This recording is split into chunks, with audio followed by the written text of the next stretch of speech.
Hello दोस्तों, मेरा नाम निशान पटेल है। मैं कक्षा में हायर सेकेंडरी स्कूल नागा का छात्र हूँ, जिला मंडला, मध्य प्रदेश। मेरे सभी सहपाठियों द्वारा एक मॉडल तैयार किया गया है, जिसका उद्देश्य अशुद्ध जल को शुद्ध करना है। विकसित भारत के तहत हमें अशुद्ध जल को शुद्ध करना एवं आत्मनिर्भर भारत बनाना है। हम सर्वप्रथम यह जानते हैं कि जल अशुद्ध किस प्रकार से होता है।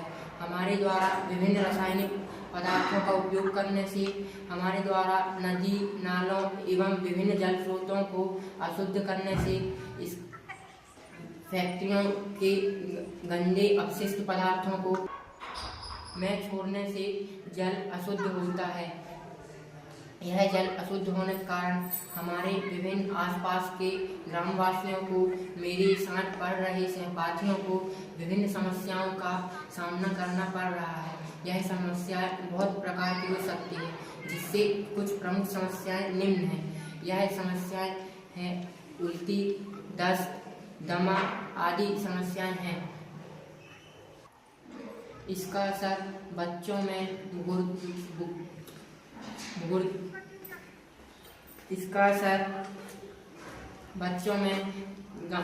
विभिन्न गांववासियों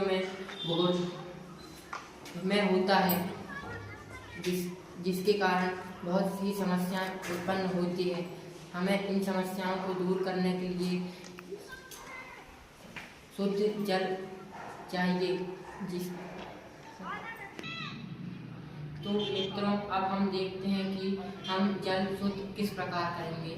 हम इस जल को शुद्ध करने के लिए सर्वप्रथम 4 ड्रम लेते हैं। प्रथम ड्रम में पत्थर कंकर, द्वितीय ड्रम में चारकोल, तृतीय ड्रम में रेत और चतुर्थ ड्रम में कॉटन डालते हैं। हम अशुद्ध जल को सर्वप्रथम कंकर पत्थर वाले ड्रम में डालते हैं। कंकर पत्थर वाले ड्रम में अशुद्ध जल को डालने के पश्चात अशुद्ध जल धीरे धीरे कर पूरा शुद्ध होते हुए चारकोल वाले ड्रम में आता है। इसके पश्चात थोड़ा शुद्ध होकर वह रेत वाली ड्रम में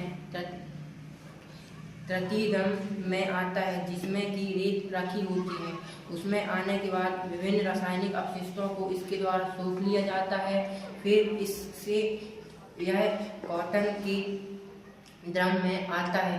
कॉटन के ड्रम में आने के बाद तत्पश्चात हमें पूर्ण शुद्ध जल प्राप्त हो जाता है, जिसका उपयोग हम पीने के योग्य के लिए कर सकते हैं।